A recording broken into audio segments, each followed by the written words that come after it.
ხომ გეუბნებოდით მეც და ბევრი სხვაც არ იგაზაოთ საძილე უბნებში ნუ გადახვალთ ქალაქში ყირაზე არ დამიჯერეთ ხო და ვიხადოთ ახლა ყველამ ერთად ჯარიმები დღეს ამ ლამაზი ბაიკით ჩავწერთ ეპიზოდს მოგესალმებით მეგობრებო ჩემი ბაიკი სამწუხაროდ სერვისში არის ამიტომ ის მოტო რომელიც ტესტ დრაივზე ვყავს სამოყვანილი იქნება დღეს ჩემს განკარგულებაში დღეს მინდა ვისაუბრო ძალიან ისეთ მნიშვნელოვან საკითხზე რომელიც ბოლო დღეებია აქტუალურია ჩვენს საზოგადოებაში ეს არის ახალი კანონი რომელიც შეეხო მაყუჩებსაც ანუ ხმაურსაც რომელსაც სატრანსპორტო საშუალებები გამოყოფს ვიცი რომ ამ არხს ბევრი მაყურებელი ყავს რიგითი მოქალაქეების გარდა პოლიციელებიდან, სამართალდამცავებიდან და ალბათ კანონმდებლებიდანაც შეიძლება და მინდა რომ ყველა თქვენთაგანმა ბოლომდე უყუროთ ამ ეპიზოდს იმიტომ რომ ძალიან მნიშვნელოვან საკითხზე მინდა ვისაუბრო და იმ არასამართლიან კანონზე რომელიც რეალურად ახლა მიიღეს რადგან მისმა ინიციატორებმა და მიმღებებმა კანონმდებლებმა ძალიან იჩქარეს არ დაელოდნენ გარკვეულ ტექნიკურ რეგლამენტების შემუშავებას და ისე დააკანონეს რაც რა თქმა უნდა არის უსამართლო და ისევ ყვება გაუგებრობაში ის კანონმორჩილი მოქალაქეები ვისაც რეალურად არაფერი არ დაუშავებია და აქვე ვიტყვი იმასაც რომ ამ მოტოს გახსნილი მაყუჩი უყენია შესაბამისად ვერანაირად დღეს შარს ვერ მოგდებენ და ვერ დაგვაჯარიმებენ სულ მინდა გავიარო 5 ძირითადი პუნქტი და ძალიან მარტივად მოკლედ აღწერო თუ რა რეალობის წინაშე ვართ, რა უნდა გაკეთდეს, რომ კანონი დაკორექტირდეს ისე, რომ ყველას უფლებები იყოს დაცული, როგორც ნამდვილი მოტომოყვარულების, აგრეთვე საზოგადოების. ასევე რა გამოცდილება არის ევროპაში ამ მხრივ განვითარებულ ქვეყნებში, სადაც კანონი ყველაფერზე და ყველაზე მაღლა დგას. როგორ უნდა მოვიქცეთ თუ პატრული გაგვაჩერებს, რა უნდა უთხრათ და აგრეთვე მე თქვენი საყვარელი იუთუბერი რას ვაკეთებ იმისთვის, რომ ეს კანონი დაკორექტირდეს, ასე ვთქვათ. პირველი ეს არის ის თუ რატო დავდექით ამ რეალობის წინაშე. ამ რეალობის წინაშე დავდექით აი ამის გამო.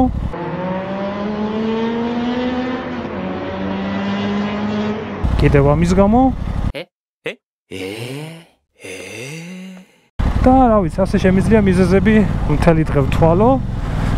რეალურად კი შეუგნებელი ხალხის გამო, ვინც აჭერდა გას იქ, სადაც არ უნდა ჩაეჭირა, ეყენა თავისი ბაიკისთვის შეუფერებელი მაყუჩი, ან თუნდაც ავტომობილისთვის პოპკორნი ქონდა ჩაწერილი და 1000 სისულელეები, მოკლედ, რაც ქალაქში არ უნდა გააკეთო, სადაც სწორი მონაკვეთი ნახეს, ყველგან რო გაზაობდნენ, ეს ყველაფერი არის მაგის შედეგი. მეორე არის თუ რაზე ვთანხმდებით, თუ ვინები უნდა დაჯარიმდნენ და როგორი ტიპის გამშვებები უნდა იყოს აკრძალული. უნდა დაჯარიმდეს ის ხალხი, ვინც უბრალოდ ქალაქში ხმაურობს, არა აქვს მნიშვნელობა ქარხნული მაყუჩი უყენია, არა ქარხნული, ვინც გაზაობს 10000 ბრუნს და მეც ატრიალებინებს რავს, იმ ბაიკს ნებისმიერ შემთხვევაში მაღალი ხმა ექნება. ასეთი ტიპები რომ უნდა დაჯარიმდნენ, ეს მგონი 2x2 4 არის და ყველა ამაში დამეთანხმებით. აგრეთვე უნდა დაჯარიმდნენ ის ტიპები, ვისაც თავისი ბაიკისთვის შეუფერებელი მაყუჩი უყენია, მაგალითად დაბალკუბიანი მოპედები, სკუტერები, პატარა მოტოციკლები, რომელთაც რა ვიცი, გამოშიგნული, გადაჭრილი, ან დიდი ზომის გამშვების სისტემა უყენიათ და ყველაზე ცუდი რაც არის ამ ბაიკებში ნელია, იმდენად ნელია, რომ აი ხმა ისმის, ბაიკი არ ჩანს და აი ნახევარი საათი უნდება რომ გვერდი ჩაგიაროს და აი საზიზღარი გამწირავი ხმა ისმის ამ ბაიკებისგან არ ვიცი რა მოგწონთ ხალხო ამაში და ნუ ასეთი ტიპები რომ უნდა დაჯარიმდნენ რეალურად ამაშიც ყველა ვთანხმდებით მგონი დიდი ბაიკების თუნდაც რომლებიც რა ვიცი კატალიზატორი ჩახსნილი უმაყუჩოთ ვინც დადის ტრეკის მაყუჩებით ან ტრეკის გამშვების სისტემით ქალაქში მოძრაობს და მოკლედ რა ხვდებით ხო აქ ზედმეტი კითხვა არავის არ აქვს არც არავინ არის მათ დასაცავად ხმის ამომღები რა თქმა უნდა. მესამე, ეს არის თუ სად არის მოტოფედერაცია, მოტოკლუბები, რატო არავინ არ იღებს ხმას. მოტოფედერაცია, მოტოკლუბები, რადგან მე თავად ვარ მოტოკლუბ GMC-ის პრეზიდენტი, აგრეთვე მოტოფედერაციის წარმომადგენელი, წევრი მეც. ამ რეალობიდან გამომდინარე თავს ვალდებულად ვთვლი, რომ გაგცეთ პასუხი ამ ყველაფერზე. მოტოფედერაცია, მოტოკლუბები და მსგავსი ორგანოები, ასე ვთქვათ, პასუხისმგებლები არიან სპორტული მიმართულებით განვითარებაზე, მოტოკულტურაზე და ასე შემდეგ. მოტოფედერაცია არ არის საკანონმდებლო ორგანო და ის საქართველოში კანონებს ვერ მიიღებს.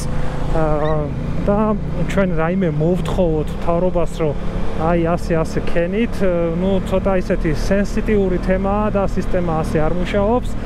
აი პირიქით ისინი რომ მოსულიყვნენ და ბიჭებო, აი ასეთი რეგულაციის შემოტანა გვინდა, რას ფიქრობთ, დაგვეხმარეთ ამაში, მაშინ პრობლემა არ არის. დაწერილი, დამუშავებულ კანონს დაუდევდით მაგიდაზე და ზედმეტი კითხვა არავის არ გაუჩნდებოდა. მაგრამ ასე არ მოხდა, მიიღეს ის, რაც მიიღეს. თუმცა ამით თავს არ ვიმართლებ, ყველაფერი ასე არ მთავრდება. უყურეთ ეპიზოდს აუცილებლად ბოლომდე, რადგან მე მხოლოდ საუბარი არ მიყვარს, სიახლეები მაქვს თქვენთვის ამ ხრივ. მეოთხე და ყველაზე მნიშვნელოვანი, რა თქმა უნდა, როგორი არის ეს კანონი, რაც მიიღეს, რეალურად რა წერია მასში და როგორ უნდა დაკორექტირდეს ის, რა გამოცდილება არის ევროპაში ამაზე. ეს მგონი ყველაზე მნიშვნელოვანი პუნქტი არის. ამოწერილი მაქვს კანონი და ის გვეუბნება ასეთ რამეს. იმ სატრანსპორტო საშუალების მართვა, რომელიც თვითნებურად არის გადაკეთებულია საწვავის აუზი, ძარა, მაყუჩი, ბლა ბლა ბლა და იგი არ შეესაბამება საგზაო მოძრაობის უსაფრთხოების უზრუნველყოფის მოთხოვნებს ან და ქარხანა დამამზადებლის სტანდარტებს, გამოიწვევს დაჯარიმებას 200 ლარის ოდენობით. კარგად გაიაზრეთ, აქ რა წერია? სადმე დაინახეთ შეცვლა ქარხნული მაყუჩი, სადმე წერია? არ წერია.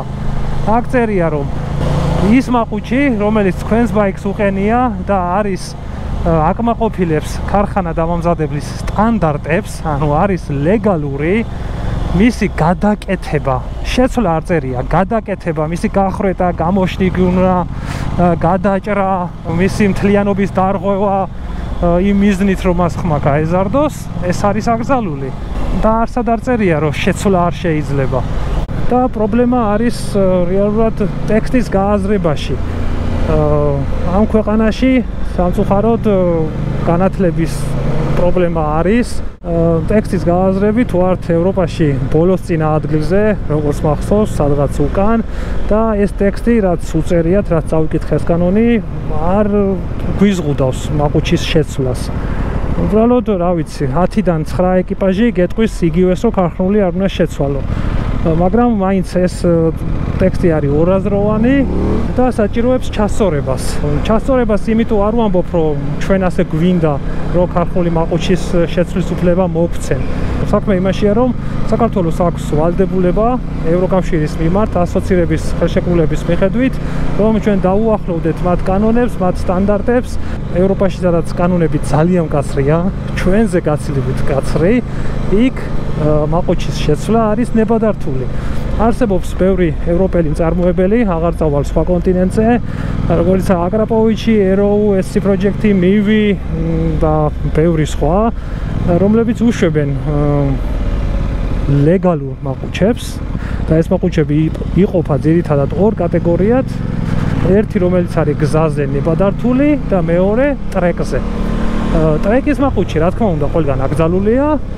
მეორე ლეგალური მაყუჩები, რომლებიც მაქსიმალურად არის ქარხნულ მახასიათებლებს მიახლოებული, აქვს DB killer-ი, იგივე დეციბალების ჩამხშობი, აგრეთვე ზოგ მათგანს უყენია გამშვების სისტემის სარქველი, რომელიც გაზის გააღება დაკეტვასთან ერთად იხსნება, იკეტება და მოკლედ ეს მოწყობილობები უზრუნველყოფს მის დაბალ, მაგრამ სასიამოვნო ხმას. ეს არის ნებადართული. აგრეთვე ევროპას აქვს სპეციალური სტანდარტი მაყუჩებისთვის შემუშავებული, ეს არის იმარკირება, რომელიც გულისხმობს, რომ ესა თუ ის მაყუჩი არის დაშვებული გზებზე. თუ მაგალითად ყველა ქვეყანას მართალია სხვადასხვა აქვს, მაგალითად თუ როგორ ყველა ქვეყანას მართალია ეს იმარკირება სხვადასხვა აქვს. ესპანეთისთვის თუ არის I9, იტალიისთვის არის I3 და ასე შემდეგ. ამას არსებითი მნიშვნელობა ახლა არ აქვს. ეს იმარკირება დატანილი არის მაყუჩზე შიდა მხრიდან, ზოგჯერ შემთხვევაში შეიძლება არ ეწეროს, მაგრამ მის ტექნიკურ საბუთში, რაც მოყვა მაყუჩს, იმაში წერია. და მოკლედ ერთი სიტყვით და ერთი გაგებით იქ მაყუჩის შეცვლა შეიძლება. ცუგო, აგრეთვე ამ ყველაფრის კონტროლის მექანიზმებზეც იზრუნეს, რა თქმა უნდა, ველოსიპედის გამოგონება ხელახლა საჭირო არ არის. არსებობს დეციბალების საზომი, რომლითაც უნდა იყოს, ასე ვთქვათ, ყველა საპატრულო ეკიპაჟი აღჭურვილი, ან რამოდენიმე მაინც. ზოგი ამბობს, რომ რაღაც დეციბალების ზედაზღვარი შემოვიტანოთ და ვინც მას გადააჭარბებს, ის დავაჯარიმოთო. მთლად ეგრეც არ ხდება ეგ ყველაფერი, იმიტომ რომ ჩვენი ავტომოტოპარკი შედგება სხვადასხვა კუბატურის ბაიკებისგან, ზოგი არის Euro 2, Euro 3, Euro 4, Euro 5 და შესაბამისად სხვადასხვა წლოვანების ბაიკებს განსხვავებული ქარხნული სპეციფიკაცია აქვს.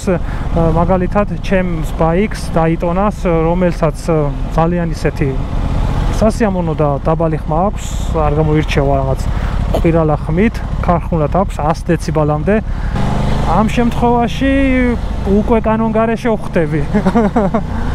ამიტომ ზოგადად მიღებული პრაქტიკა არის ასეთი, როდესაც ტექპასპორტს იღებ, იქ უნდა იყოს გაწერილი ინდივიდუალურად ამა თუ იმ ბაიკზე, თუ რამდენი არის მისთვის დასაშვები, მაქსიმალური ხმაურის დონე, ან დაჯგუფება მოხდეს გარკვეული კუბატურის მქონე ბაიკების, რომ ამათვის ეს არის მაქსიმალური დონე, პატარა ბაიკებისთვის ეს არის და ასე შემდეგ. აგრეთვე მიღებული პრაქტიკაა ისიც, რომ ტექდათვალიერება ქვეყანაში როცა ტარდება, ის უნდა ტარდებოდეს ყველასთვის, არა მხოლოდ ავტომობილებისთვის, არამედ ბაიკებისთვისაც. რაც დღეს არ ტარდება და თუ ბაიქს ტექდათვალიერება გავლილი ექნება, ეს ნიშნავს, რომ მან დააკმაყოფილა ტექნიკური მოთხოვნები. აგრეთვე საქართველოს კანონმდებლობაში არსებობს ტექნიკური რეგლამენტი, სადაც ზუსტად არის გაწერილი თუ როგორ უნდა დაყენდეს ბუნებრივი აირი მანქანაზე, ავზი როგორ უნდა გადაკეთდეს, ძარა და ასე შემდეგ. მაყუჩის შემთხვევაში მსგავსი ჩანაწერი არ არსებობს.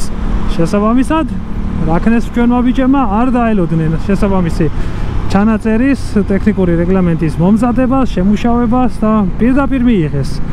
აი კიდევ ამიტომ არის უსამართლო და არასწორი ეგ კანონი, იმიტომ რომ ასეთი რაღაცეები საჭიროებს პროფესიონალების ჩართულობას, სწორად უნდა განსაზღვრო ყველაფერი, რომ პლუს მინუს ყველას უფლება იყოს დაცული. აგრეთვე კონტროლის კიდევ ერთი მექანიზმი, რომელიც ინერგება ბოლო წლებია მთელ მსოფლიოში, ეს არის ხმოვანი რადარები. გარკვეული ზედა ნიშნული არის აღებული ამა თუ იმ უბანში ყენდება ეს ხმოვანი რადარი და ამ ხმაურს ვინც გადააჭარბებს, ავტომატურად აჯარიმებს სისტემა. როგორც ვიდეო თვალის შემთხვევაში არის, დაახლოებით იგივეა ეს. და ბოლო პუნქტი, ანუ რას გავაკეთებდი მე, რომ პატრონმა გამაჩეროს და როგორ აუხსნიდი მას, რომ არ დავჯარიმდე რა. მიუხედავად იმისა, რომ ახლა ჩემი ბაიკი დაიტონა ტრიუმფი, სტოკი მაყუჩი უყენია, იმ იშვიათი ბაიკების რიცხვშია, რომლის სტოკ გამშვებსაც კარგი ხმა აქვს, მე კარგი ხმა მესმის ჩემი მაყუჩიდან, სხვას არ ვაწუხებ და პრობლემა მე არ მაქვს, ანუ მე ფიზიკურად ვერ და არ დამაჯარიმებენ, მაგრამ დღეს თუ ხვალ იმ ბაიკს გავყიდი, ვიყიდი ახალს, რომელზეც დიდი ალბათობით ალბათ არ მომეწონება ქარხნული ხმა და შევცვლი. შესაბამისად, შეიძლება მე მეც შემეხოს ეს კანონი, ამიტომ ჩემთვისაც ძალიან მნიშვნელოვანია ავიღოთ შემთხვევა, ვარ ისეთი ბაიკით, ან თქვენ თავზე აიღეთ მიყენია შეცვლილი გამშვები, როგორც უკვე ავწერე და ვისაუბრე, აკმაყოფილებს მოკლედ იმ მოთხოვნებს, რაც უნდა გქონდეს და პატრული მეუბნება, რომ შენი მაყუჩი არ არის ქარხნული და უნდა დაჯარიმდე. ამ დროს რას შვებით? ტელეფონში გქონდეთ ჩანაწერი ამ კანონის, ვიდეოს აღწერაშიც ტექსტ დავტოვებ და აჩვენეთ. გითხრას თვითონ სად წერია აქ, რომ ქარხნული შეცვლა არ შეიძლება. არსად არ წერია მსგავსი რამ. შეიძლება რომ არსებული მაყუჩის, რაც არის ნებადართული და არ აჭარბებს ქარხანა დამამზადებლის მიერ დადგენილ სპეციფიკაციებს, ანუ ხმაურის დონეს და ასე შემდეგ, მისი შეცვლა სად წერია, ქარხნული სიტყვა ნათქვამი არის სადმე, შეცვლა ნათქვამი არის სადმე, ანუ გადაკეთება არის ნათქვამი და უხსენით, რომ არ შეიძლება მისი გამოშიგნა, დახრეტვა, გადაჭრა და რომ მაყუჩი უნდა იყოს მთელი ვიზუალურად, არ უნდა იყოს დაზიანებული და ასე შემდეგ. რავი, თუ ნორმალური ტიპია და გაიგებს ამ ყველაფერს, გაიგებს, თუმცა მე არაფრის გარანტიას არ გაძლევთ, იმიტომ რომ კანონი არ არის მკაფიოდ ჩაწერილი, მაგრამ რეალურად რაც არის, ის გვაძლევს შეცვლის უფლებას. აი, ახლა ვხედავ ნათელ მაგალითს, შეცვლილი მაყუჩია, მაგრამ ასეთი მაყუჩები არის დაშვებული. აი, ასეთი მაყუჩი საერთოდ არ აქვს ხმა, ლეოვინსი, ასეთი გამშვების სისტემა ევროპაში არის ნებადართული.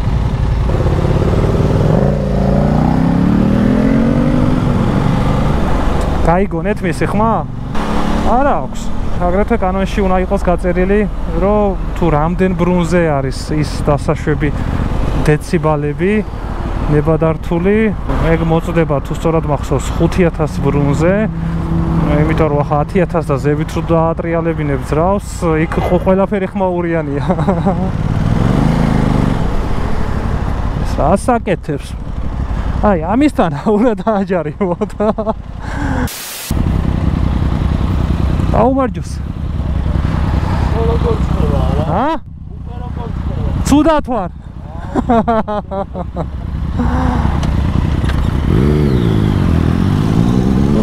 M1009. ამასაც კარგი მაყუჩი უყენია.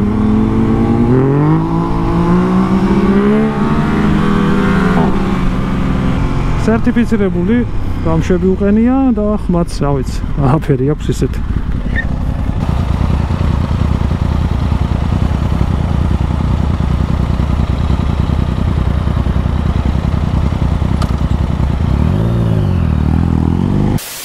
აგრეთვე კიდევ ერთი შესანიშნავი მაგალითი, ჩემი წინა ბაიკი Ninja 300, 300 კუბიანი, 2 ცილინდრიანი, რომელზეც ქარხნული საშინელი მაყუჩი შეცვლილი მქონდა და მეყენა ლეოვინსის სერტიფიცირებული მაყუჩი, რომელსაც ჩამოყვა საბუთები და საბუთებში გარკვევით ეწერა.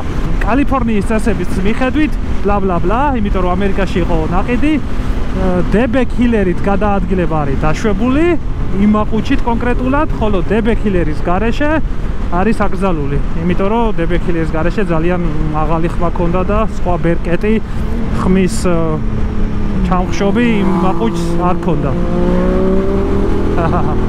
ახლა ნუ დაინახეთ კიდეც, ეკიპაჟი იდგა, ორი ბაიკი ვიდექით, ერთ შეცვლილი მაყუჩით, მეორე ქარხნულით, ამ შემთხვევაში ჩემი და რეაგირება, ნუ არც კი გამოუხედავთ ჩვენსკენ.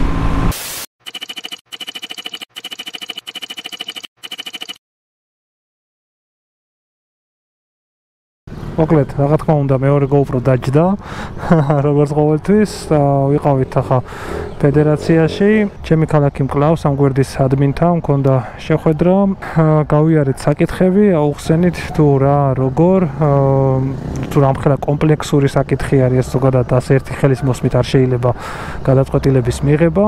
გრძელვადიანი სამოქმედო გეგმა ერთია, მაგრამ ახლა უცბად ახლა რომ დარეგულირდეს ეს ყველაფერი, რისი გაკეთება შეგვიძლია, ეგ საკითხები გავიარეთ და შევთანხმდით სამოქმედო გეგმაზე მოკლედ. და ეპიზოდის ბოლოს პატარა ბოლო სიტყვაობა. ყველამ ვიცით, რომ ჩვენ ნორმალურ ქვეყანაში არ ცხოვრობთ, თუმცა ისიც ვიცით, რომ არც idеალური ქვეყნები და idеალური მთავრობები არსებობს, თუმცა მიიღო კანონი ასე უპასუხისმგებლოდ, არასერიოზულია და ჩემი და თქვენი დრო ამ კანონის შეცვლაში და კორექტირებაში და ჩვენი ისედაც შეზღუდული დროის კიდევ უფრო შეზღუდვა არ არის სწორი, ასე ვთქვათ. უბრალოდ ახლა ძალიან ცუდი მომენტია როგორც კანონის მისაღებად, აგრეთვე მის შესაცვლელად, იმიტომ რომ ივლისში ეს რამდენად მოესწრება, არ ვიცი, იმიტომ რომ იწურება უკვე ეს თვე, ხოლო აგვისტოში ზოგადად პარლამენტი ისვენებს და ეს თუ ასე მოხდა, მაშინ შემოდგომაზე გადაიდება ეს ყველაფერი, რაც იმას ნიშნავს, რომ ეს სეზონი ფაქტობრივად ამ უაზრობებში გავა და ამ შუალედში ბევრი კანონმორჩილი მოქალაქე გაიჭყლიტება, ასე ვთქვათ, უკანონოდ დაჯარიმდება და ეს არის ყველაზე ცუდი ფაქტი.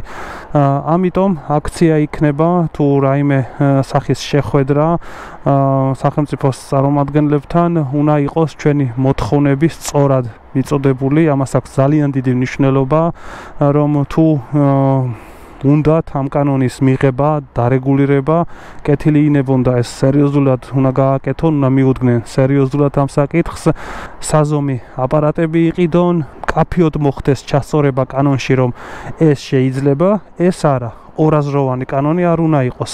დააწესონ რაღაც ზღვარი, რომ ამ ტექნიკისთვის ეს არის მაქსიმუმი. და ასე შემდეგ. საუბარი იმაზე, რომ ჩვენ რაღაც ხმაური იმისთვის გვინდა, რომ ჩვენი უსაფრთხოებისთვის საჭირო არის, ეს დაივიწყეთ, მსგავსი მარკეტინგული სისულელეები, ამას სერიოზულად არავინ არ მიიღებს. რეალურად ახლა შექმნილია უკვე საინიციატივო ჯგუფი, როგორც მოტოსამყაროდან, აგრეთვე ავტოსამყაროდან, ბევრი ადამიანია ჩართული, რომ დავარეგულიროთ ეს კანონი როგორმე, რომ ყველასთვის იყოს მისაღები და აგრეთვე ქალაქში სიმშვიდე, სიწყნარე შევინარჩუნოთ და იმედია ეს არის ბოლო ეპიზოდი, როდესაც ამ თემაზე მიწევს საუბარი, იმიტომ რომ ასეთ რამეებზე არ უნდა ვცდებოდეთ, მაგრამ რას ვიზავთ? ასეთ რეალობაში ვცხოვრობთ და პრინციპში დღეისათვის ულეს იყო, გისურვებთ უსაფრთხო რაიც და ერთმანეთს ცეთ პატივი. აბა დროებით.